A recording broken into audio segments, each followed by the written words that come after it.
Hey there, is the mic working? Oh, it is. I like that. Everything's working from the start. That's a good way to begin. So let's see. So anyway, I'm not going to ask an RSA audience, can I curse during this presentation, because that upsets them. Because like normally, I had to go back and forth on this title, because it was like another word for behind before it was like, before it was, your, sorry, what is the title? Your cybersecurity budget is a horse's behind. It used to be the other word for behind, but they didn't like that. And then they wanted even me to get rid of this title. I was like, no, this is a critical title for this whole presentation. And, sorry, here's the actual thing. Did anybody see me present when I spoke at RSA, I gave a presentation called 50 Shades of Security, Whipping Users into Submission? That's actually true. Somebody saw that. So anyway, believe me, going back and forth on the content of that presentation was kind of entertaining, because it is everything you would think it would include in a presentation. It's up on the internet, and RSA did edit out about 15 minutes of the presentation before they posted. I'm kind of upset about that. That was like classic material that they took away. But anyway, it was a good presentation talking about the psychological implications of whole users and all that sort of stuff. Now, that actually is relevant to this, because here's the fundamental thing about cybersecurity in my mind. When I start talking to CISOs, and there's not a good way to say this. Most CISOs, when I go to CISO events or CISO luncheons, sound like a bunch of losers. And there's no way around it, because you're sitting there talking to CISOs, and what they're doing is you're listening. It's like, well, I'm putting in for my budget, and I think I'm going to get it. I asked for a little bit more than I had last year, and all this sort of stuff. And they're hoping that they get their budgets. I'm like, you're such a bunch of losers. And people know me. I actually say that to their face. And the reason, they're like, what do you mean? And here's the fundamental problem in cybersecurity. In cybersecurity, we think we're a cost center. We think we are a part of the business that exists because it has to. Kind of like the janitorial staff in many cases. And like, everybody thinks, oh, we have to clean the bathrooms. It's like, okay, yeah, we have to clean the bathrooms. And it's like, well, I guess we have to pay people to clean the bathrooms. That's such an annoyance. And then you sit there and think, what happens if people don't clean the bathrooms? You're not going to get anybody to work with you. You're not going to get visitors to come into your multi-billion-dollar buildings or whatever and be impressed with it and want to do business with you. And they could downplay the importance of the janitors, but in many cases, without the janitors, you're going to have a really, really bad company. And without security, because think about cybersecurity as a whole. Too many people, when they think about cybersecurity, they think we're a cost center. Yeah, I know I'm spending their money, but I think I'm doing a good job. Just imagine all these companies that can't do business if they don't have a good cybersecurity program. I used to work at Walmart. I'm not supposed to talk about Walmart, but I could tell you, just imagine Walmart. How many people would do business in Walmart without cybersecurity? Like, without having, go online and purchase stuff and not having, for example, SSL or any sort of encryption taking credit card numbers. Just imagine the same thing about giving your data and information on a website. People would not generally do business. You can't do it. With all the PCI regulations, privacy regulations and everything, companies would be put out of business. And CISOs have to have that attitude. They have to stop thinking like losers and well, they can't walk in like I might walk in, like, an arrogant behind, I guess, and say, oh, without me, this business would not be in business. But the reality is, without cybersecurity in place, the businesses would not be in business in just about any business out there. And too many CISOs lose that mindset. They don't have this attitude that they actually enable the rest of the company to do business. And that's a critical failing, for CISOs. It's a critical failing in how they get things done.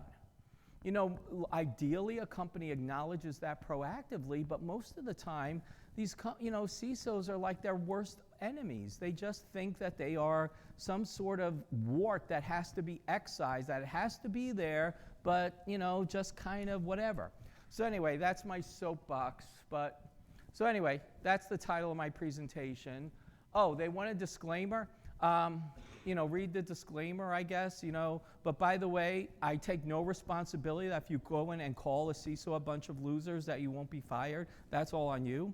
So anyway, everything I say, just say it's a worthless piece of thing unless you actually get use out of it. But take no responsibility, just like most other cybersecurity people. So anyway, let's talk about how this presentation came about. So generally, and this is a complete side issue, but it's how many people saw the meme that the space shuttle was designed around the size of a horse's behind. There is a meme on the internet that says the space shuttle was designed around the size of a horse's behind. And I decided, well, gee, I thought, wow, not everything on the internet is true, so I thought maybe I should look at this. And I started doing fact checking, and yes, at least parts of the space shuttle are designed around the size of a horse's behind. Now, the way this comes about was, throughout history, the basic way to transport goods and things like that was having two horses side by side on a horse-drawn carriage. And what happened was when you put two horses side by side, you have to have like that little crossbar or whatever that is, and basically it keeps the horses in line, and horses just walk and their hoof prints create ruts in the road. Now, the ideal way to create the carts that go behind the horses is to create a wheelbase of those carts that go likewise in the size of the ruts in the road. Now, the ruts in the road, again, are based on the size of how you place two horses side by side, based on the size of their ass. Sorry, behind. You didn't hear that. So anyway, you're walking by, and that's how the wheelbase was. Now, going back to ancient Rome, which designed like all the major roads in Europe at the time, even the chariots were the size of two horses behinds. They might not have been as wide as the other chariots, but still the wheelbases were the same size as all the other horse-drawn carts. The other horse-drawn carts could be a little bit wider. They couldn't be too much wider, because if it was too wide, then you wouldn't have a good balance. Then they might have been covered at some point, and you can't have too tall either, because if it's too tall, you might lose balance as well. So pretty much everything was based upon the size of a horse's behind throughout history. And that followed through the Middle Ages, followed through all the way until the time railroads were coming out. Then when railroads came out, you would think they could start from scratch. Well, what happens in the real world? Real world, nobody cares about innovation or whatever. They're like, okay, I have that company over there that makes carriages for horse-drawn carts, and we have this new railroad coming, and I don't want to go ahead and spend extra money on redesigning and recreating from scratch all these different things that already work. So the railroad companies basically bought horse-drawn carriages that they put behind one another and another and another, and so on. So railroads were basically designed around the wheelbase of a horse-drawn carriage, which is based on the size of a horse's behind. You don't know how hard it is for me to say the word. But anyway, so there we are, and it's like, so that was the wheelbase. And again, railroad cars likewise could only be a certain width, again, for balance. They could only be a certain height for balance, and so on. And then throughout the years, what happens is, whenever you transport something, things had to be transported to fit on the sides of railroad cars, because that was the way to get things long distances. And when you start to think about it, it's like, yeah, we had to take goods and services from around the world. Now think about it this way. Even to this day, you see these large shipping containers, boats. Like, what do they have? They have the shipping containers, and the shipping containers are specifically designed to fit on railroad cars. They're specifically designed to fit on trucks. They're specifically designed to fit on ships. So even these massive ships are designed around the size of a horse's behind. And so then you have this. Now, how does this come into the space shuttle? Well, the space shuttle would get its components from places throughout the United States at the time, and they had to go ahead and design components. Maybe it's not the full space shuttle, but pieces of the space shuttle had to be transported to the construction facility in Cape Canaveral. They had to all be designed, Cape Canaveral and Houston Johnson Space Center and elsewhere. Everything had to be designed to be, or at least pieces had to be designed to be transported on trains. And then that again was limited by the height to go through tunnels, by the width, so it's not damaging other railroad cars and fitting through things. And you even think of it this way, and that's like the space shuttle. Pieces of the space shuttle are designed that way. Likewise, how many people know, like Airbus? If anybody is European, Airbus is a major European plane manufacturer, and Airbus has to, by law, I think it's law or something else, but they have to take pieces manufactured in different countries throughout Europe and bring it all together to their facility in Toulouse, France, or wherever else they construct it. And some go by barge, some still go by railroad car and everything else. So even massive planes have to be designed around the size of a horse's behind. Now, when you start to think about this, I guess I should go to the next slide. So anyway, here's ruts in the road if you don't believe me. Anyway, and then modern things like, so for example, like how many of you are from an actual real place that has snow and stuff? And once the first snow starts, you try to get behind the car. Even if that car is driving really, really bad, that car has to drive horribly for you to go outside. Because once you go outside the ruts in the road, you're going to slide off the road and everything like that. And that creates a major problem. So anyway, that's the modern analogy since, ideally you're not going, well, for the most part, people don't go on dirt roads anymore, where if you go outside the thing, because here's another thing I should have mentioned. When you have your horse-drawn carts, let's say it's wider. You might have one wheel inside the rut, the other wheel's going to be outside, so it's going to be unbalanced. Then if it goes out and then the other way, the wheels are going to break and everything. So things literally had to be the same size all the time, or else it would create damage. Now, the space shuttle was only partially designed around the size of a horse's behind, but this is a Minuteman missile. And Minuteman missiles literally had to be designed around the size of a horse's behind because they were designed to go on railroad cars because the strategic nuclear forces, or whatever they're called in the US, they would put missiles on railroad cars so that Russia couldn't target them specifically. Like if you have a missile in the ground, you know exactly where to hit it. You can't hide it. But at least if it's on a train going through the Rocky Mountains, it's harder for them to keep track of. And actually, even to this day, Russia's nuclear missiles, they have part of their nuclear missile force still is on trains. So we have nuclear missiles based around the size of a horse's behind. So anyway, that's the history of the world. Let's see, so what can we learn from that? Why did I go ahead and just waste roughly 10 minutes of a 50-minute presentation on this? Specifically, there's a lot to learn. It's easy to perpetuate things from one year to the next. Nobody tried to innovate. They're just like, well, my cart's going to be this long. I don't want to have to worry about the size of the ruts in the road and everything. So we're just going to keep making it the same size. They could go ahead and start mass producing, different carts throughout history. They didn't have to go ahead and design like special purpose carts, special purpose axles. They were just able to design the same thing again and again and again. And it's really easy to just do this. You don't have to innovate. It's not really that complicated. It's just taking the same thing and, just letting it go on autopilot, for lack of a better term. At the same time, though, that limits where you can go.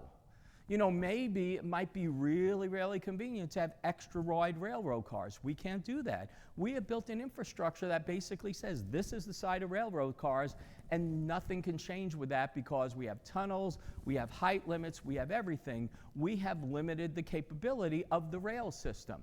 You could say good, bad, or indifferent, but it is limited to where we are at the moment. And any attempts to deviate, again, cause lots of damage. Now, how do we do cybersecurity? And anybody can challenge me if I'm wrong about this. But let's see, we're in May right now. We're going to start cybersecurity budgeting, give or take in another couple months. How is the budget for next year going to start out? The budget for next year is going to start out, what budget do we have this year? Then the budget this year is going to, and then they're going to start to say, okay, well, am I going to get more money? Are there going to be budget cuts and things like that? What do I want? Is there anything I could kind of really get rid of and all that sort of stuff? And then it's going to be like, well, okay, so here's my budget. I'm going to ask for a little bit more, and then hopefully I'll get it. How was the budget from this year created? The budget from this year was created by the budget from last year. Stopping and thinking, it's like, well, what's the trend? Can I get more money? Am I going to get less money? Is there anything else I really don't need? Is there anything I need to justify? Do we have any major incidents or so on? So this year's budget's based on last year's budget, as will next year's budget be based on this year's budget, which is based on last year's budget. How was the budget before that created? That budget was created the year before that, which basically was like, okay, well, what can I do with my budget? Can I get a little bit more? Am I going to have to give up something? What am I going to do? I still need the same tools, and maybe I can get rid of one, but what are the licensing agreements? And how was that budget created? From the budget the year before, which was created from the budget the year before, the budget the year before. So it's not uncommon for your budgets right now, and anybody correct me if it's different, because I would love to see an example where it wasn't. Everybody's budget is pretty much a decade or more old, based on threats a decade or more old. That's kind of hopefully been modified and enhanced and tweaked a little bit over the years. But we pretty much have a horse's ass, horses behind of budgets, for the most part, that were based year after year after year after year on the budget before, until the point that cybersecurity had a unique budget. There's not a lot that was ever different. And if anybody has a case where it's not, I would appreciate hearing about that. So anyway, that's what we have. And this is the problem that we have. Does this make any sense at all at this point? And then, oh yeah, I forgot. What is the, there's the sanity check for budget. What is the magic sanity check? Sorry. What percentage of the IT budget is IT security, right? I was on a call with an insurance company, a major insurance company for a major company, and they're like, well, can you tell me what the percentage of the IT budget is for IT security? And I'm like, that's the dumbest question I ever heard, but I'm not gonna, and then I heard the answer. I was like, you're kidding me? But that, oh, okay. And they didn't even know what to make of it. And the problem is, are we protecting IT, or are we protecting the services and information provided by the IT? So for example, and to their credit, I'll mention like companies like Capital One, Bank of America, things like that. They might have like a multi-billion-dollar IT budget, but they'll also have a multi-billion-dollar cybersecurity budget. And why is that? They acknowledge they're not protecting the IT. They're protecting all the money that goes through their systems on a daily basis. Literally, there's trillions of dollars that can go through a bank's systems on a given year. And if they just have a budget, well, my IT budget's $2 billion, so I'm going to have 10%. No, I think it's important. I'm going to have an 11% IT security budget, which means I'm going to put $220 million to protect trillions of dollars. That's insanity. But that's how, unfortunately, most companies are doing it. That's the sanity check people do.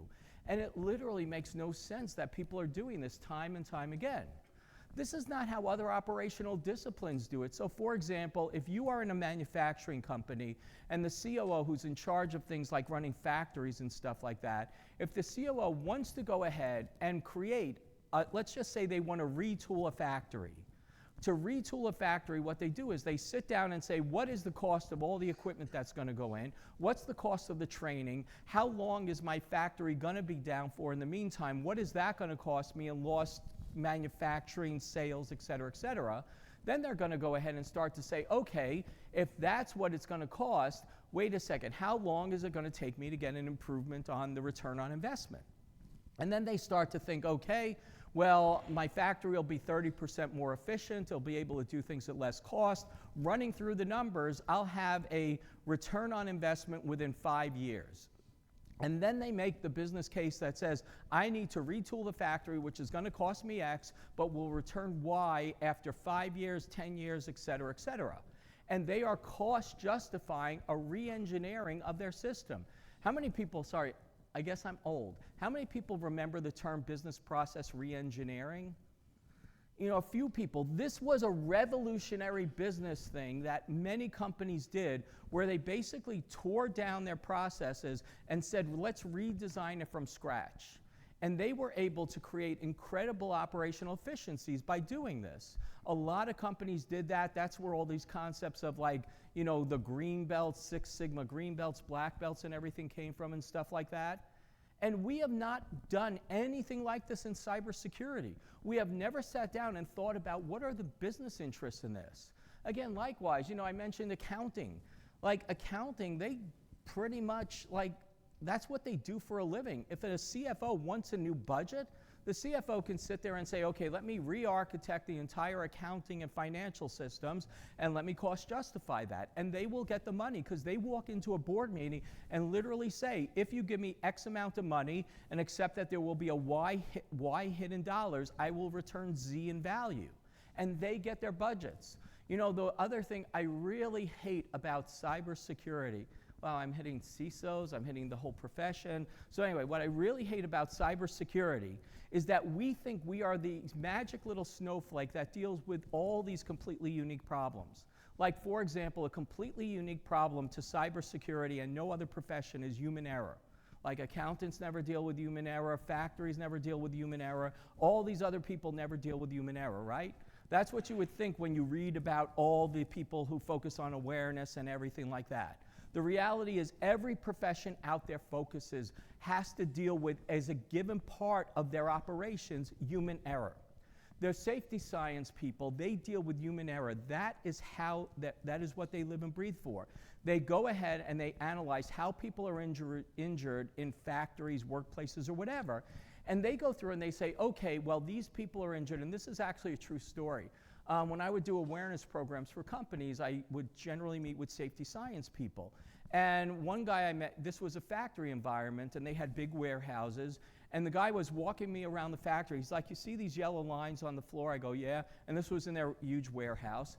And he's like, yeah, we had incidents where forklifts were running into people pretty much on average about once or twice a month. And what we did was we started to study what are possible options, like making, you know, forklift-only lanes and people-only lanes and so on. Then what we decided was the cheapest way to do it, and what worked, was we just bought a whole bunch of yellow paint cans and just drew lines down the middle and said forklifts stay to one side, people stay to the other. And that got rid of just about every type of incident they had, except for when somebody was on their iPhone and would wander into a forklift. Those were the only incidents left. And what they did was they actually studied the value. What does the paint cost? What is the cost of a given injury?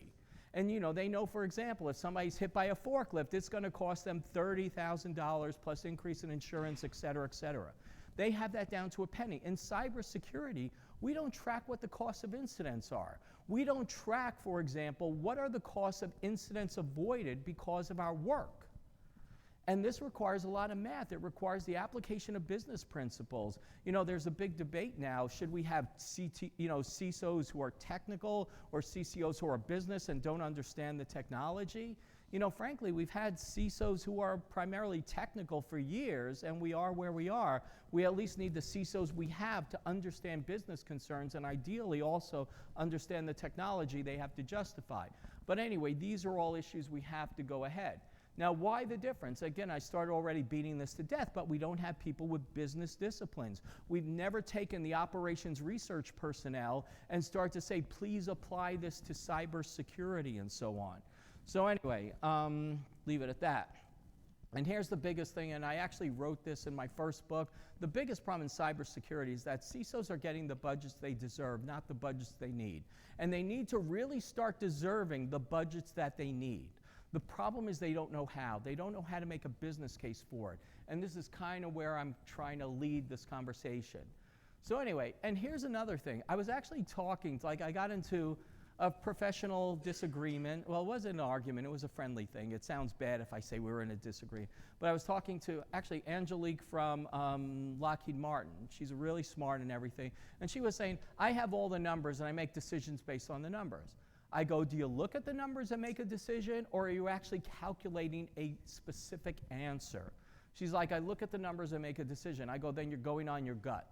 And she is one of the smart ones with a lot of data. Lockheed Martin is a really good company. And she was going on her gut, even though she had numbers, because she was able to take the numbers to a point, but then making a decision. But unfortunately, most CISOs are going completely on their gut. They're like, well, we have users who click on phishing messages, so more awareness. More awareness sounds like the right thing. Or, well, I'm hearing about these APTs and stuff like that. I'm hearing, CISA says we should have multi-factor authentication. So yeah, let's have multi-factor authentication because CISO says it's a good thing, or CISA says it's a good thing. That's a gut decision. That's an emotional decision. It's not a business decision. It's not this, by doing X, I will get a return on Y. This is where you need to go. So anyway, here's a concept of risk, and it's a crude risk equation. It's very crude. I once gave this presentation to people in the actual risk profession. They're like, this is a very basic, outdated equation. I'm like, it's good enough for us. Leave me alone. So anyway, this is a basic risk equation. And in order to know that, so I'll do it here. How many of you are security people? Security professionals. Okay, you're all failures. Because literally, the definition of security is being free from risk, and you're never going to be free from risk. Your job are risk managers.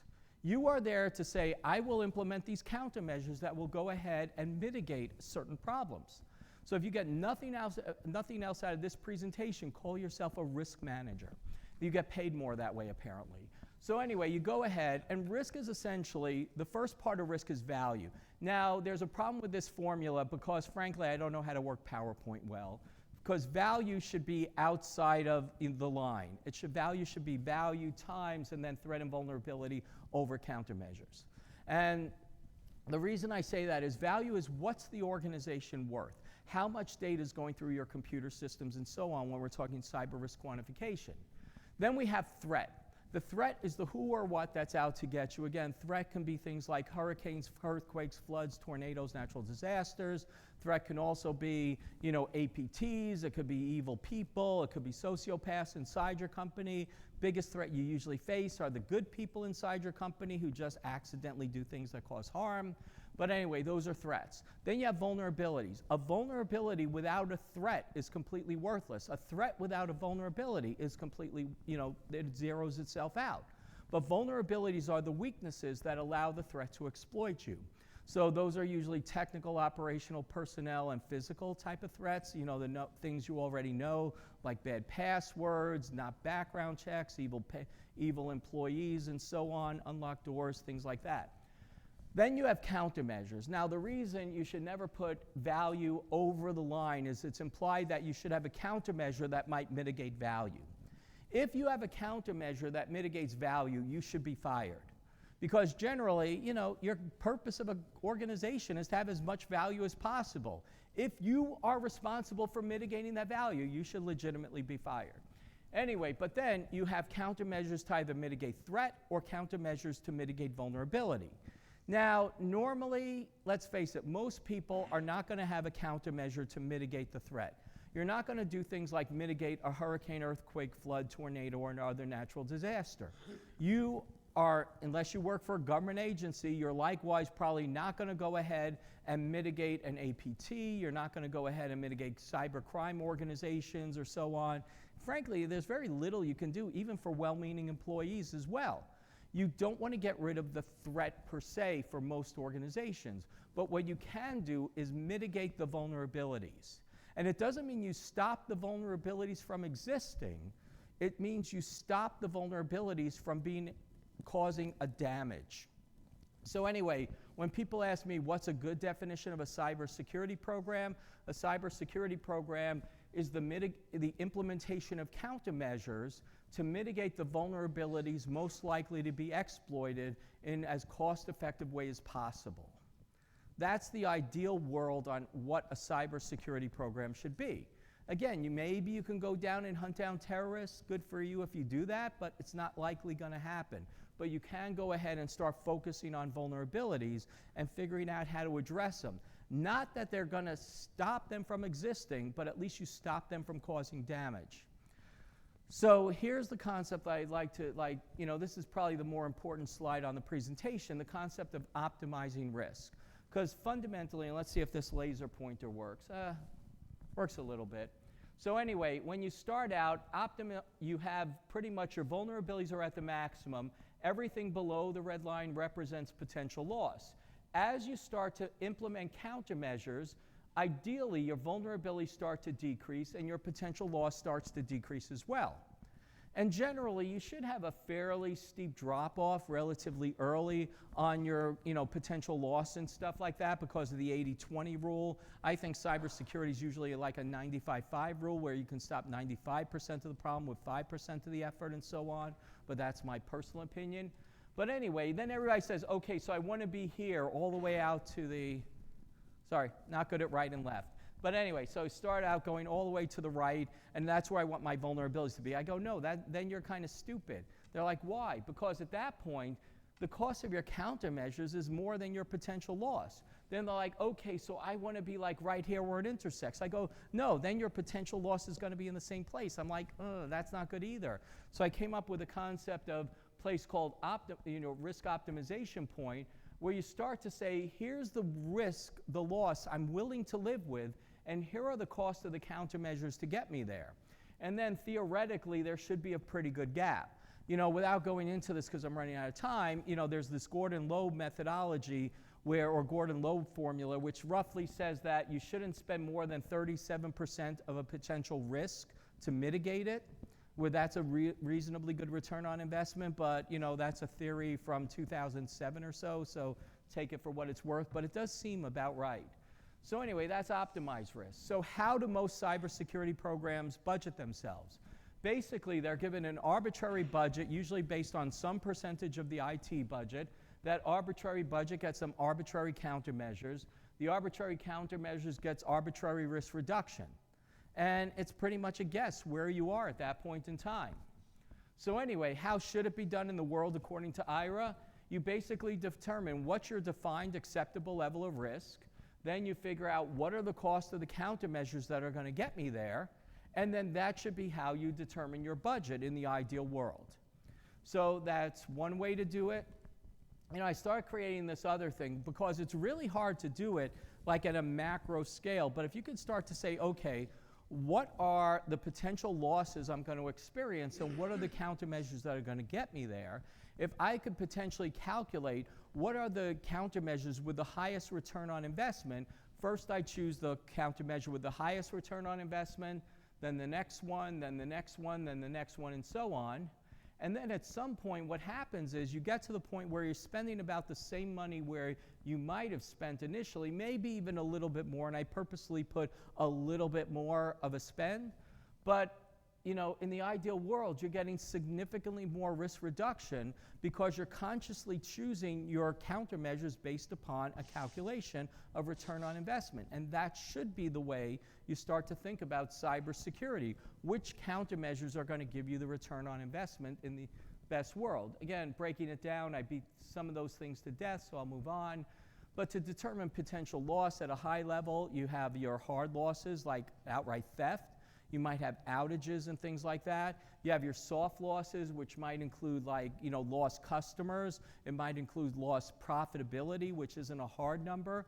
Might include a variety of other things. There's also fines and reputation costs. And different organizations, you have to start to think, because in Europe, for example, they have multi-billion-dollar fines right now. And that's kind of a bad thing for a lot of US companies, or if you're from Europe, that's a bad thing for any company for the most part. And you have to start to think about that. Then you have insurance, and then you have to start to think, will insurance even pay for that? Because there's been lawsuits where, I think it was the insurance company for Colonial Pipeline, the Colonial Pipeline insurance company didn't want to pay their insurance because they said, oh, it's a nation-state attack because the hackers were from Russia. And it took them going to court to actually say, even though the attackers were from Russia, it didn't mean it was a Russian attack as an act of war. But this is what people are dealing with now. And then the variable factors depend on the geography, the regulatory environments and things like that, the size of your company, what industries are you in. Ironically, probably one of the worst company organizations to be in right now is a state or local government because they have a reputation for being easy targets. And all the ransomware gangs are targeting state, local governments to kind of target because they know they have to pay and they have bad security in place as an industry and so on. And also, if you've been hit by one, the criminals know if another criminal got in, they're more likely to get into your organization, so they target you. So you're more likely to be a repeat victim in many cases.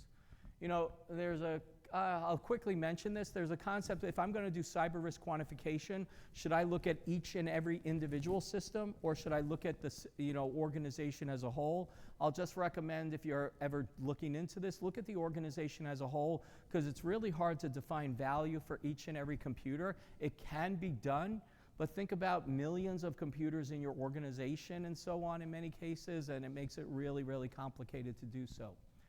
Anyway, obtaining value, how do you get an actual number to plug into the formulas? You could go to your CFO. You could look to industry incidents. For example, look back at major incidents in just about every industry, and you'll see they've experienced X amount of loss, hit after hit after hit, and you could start looking for that. You could go to institutes like Ponemon Institute for what's the cost of a record, that's potentially compromised, insurance data. If you have a good relationship with insurance companies, like my company buys data from insurance companies, but you could get them if you have a really good broker, where you could go ahead and say, well, what are you paying out to different companies? What type of incidents are they having and so on? And what's the expected loss I'm going to expect from that different incident and so on? But anyway, then you have probability. Probability is the likelihood a threat actor and a vulnerability are going to combine to create a loss for you. And then threat actors could include the external hackers, they could include nation states and so on, the criminals, third-party attack surface, malicious employees. I don't have to read the list for you. But then you have to start to think, okay, are they malicious data? And then you also have to start to think, is there enabling things? So for example, is there a zero-day vulnerability? But more important, is there an exploit? Because everybody says, oh, there's a zero-day vulnerability, somebody will exploit it. Maybe somebody theoretically out there does, but they're few and far between. It's not as bad as having a 0 day with an exploit, even though, yes, anybody could compromise anything theoretically. You gotta look for practical data. Dark web data, if you have user IDs and passwords scattered throughout the dark web, you're more than likely to be hit, and it makes the threat actors that much more of a threat to you. Beat that to death, probability, likelihood, threat, blah, blah, blah. Data on the dark web, beat that, okay, got all that. Here's an example on how to start looking at things like probability. A lot of people have this really bad impression of AI, like AI is some mythical thing and all that sort of stuff. AI is just math. People have to get over the fact it's just math. It gives you a different type of answer sometimes, like it gives you a probability, maybe a fuzzy answer, combines a lot more data sources. We've had AI mathematical formulas for decades.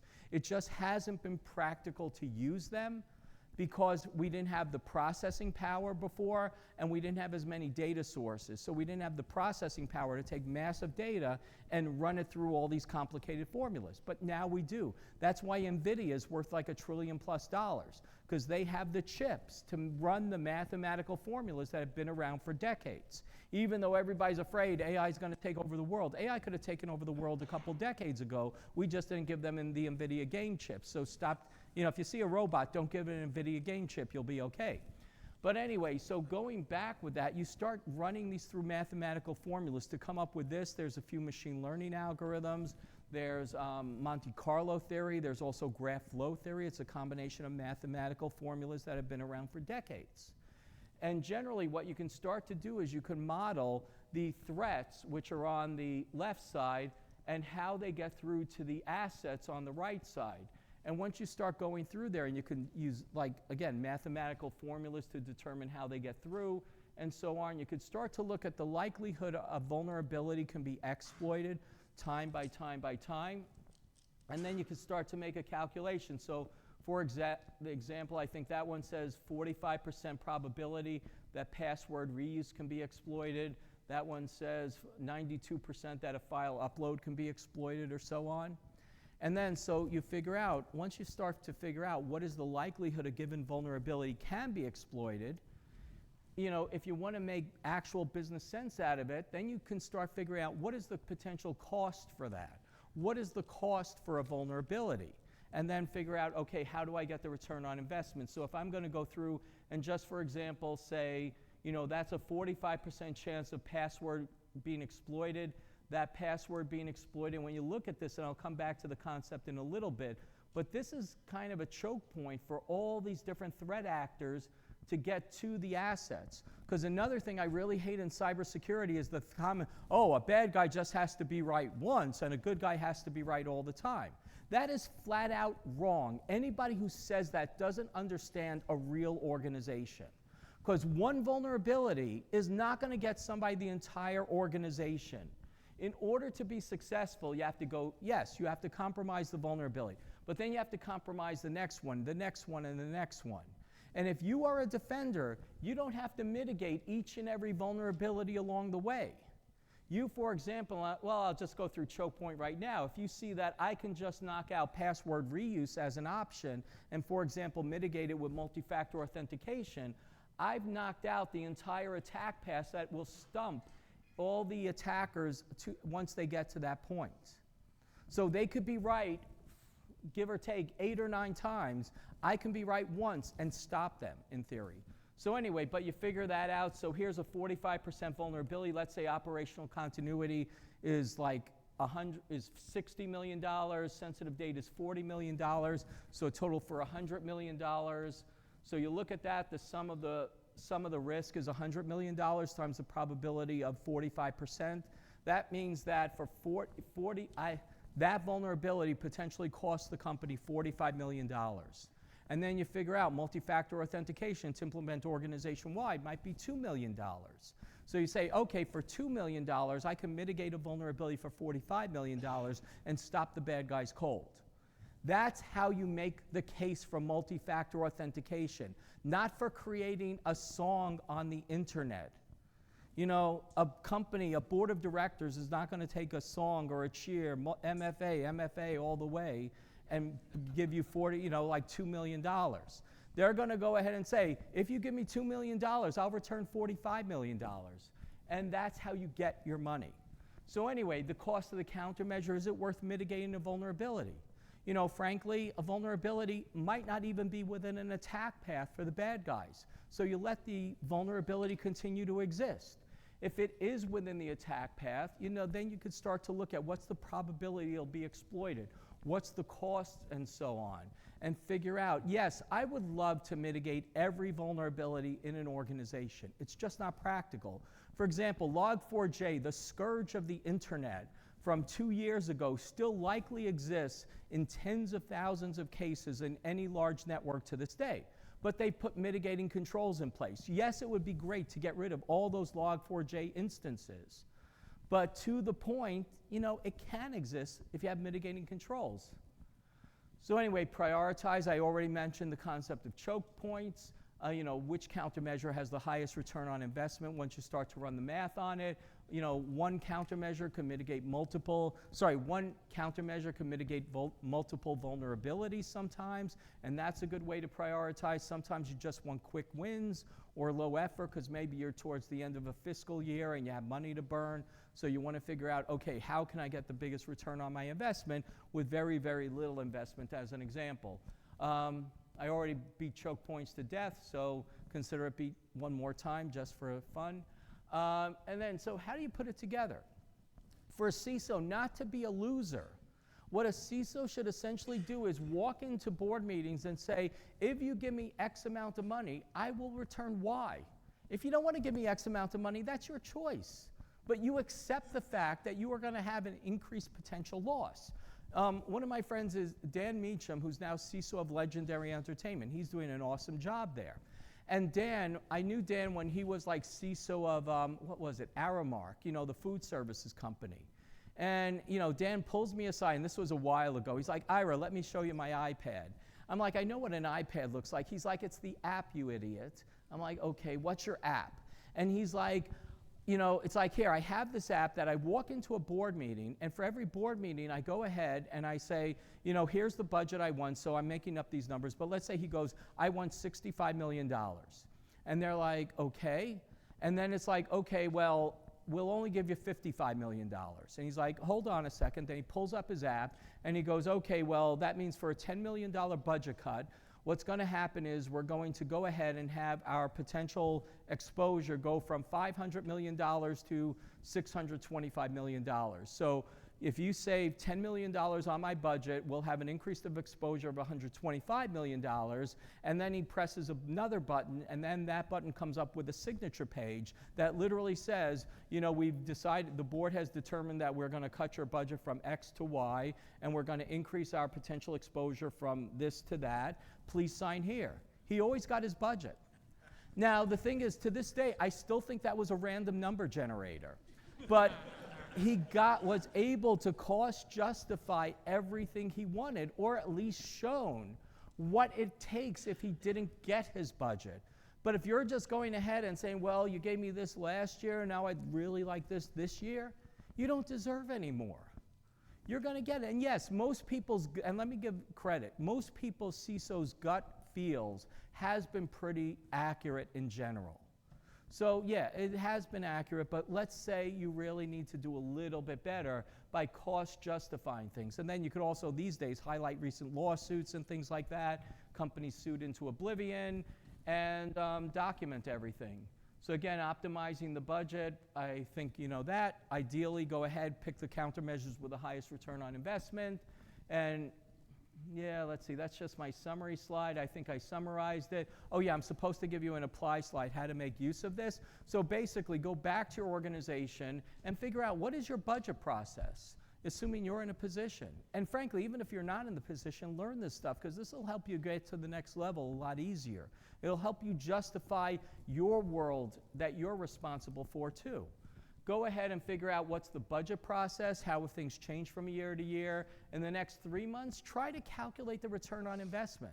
I know that's not going to be easy. You can look into cyber risk quantification tools. I'm biased about this. That's what my company does. But, you know, but in the next 6 months, you know, begin to apply mathematical concepts to your program. Math has been there for eons. They built pyramids with the same math we have now, or even lesser math than we have now. We don't know because they didn't keep good records. But anyway, they were able to do things that we should be able to do. If they could build pyramids, you know, with like a little scribe or something like that, we should be able to justify a cybersecurity budget.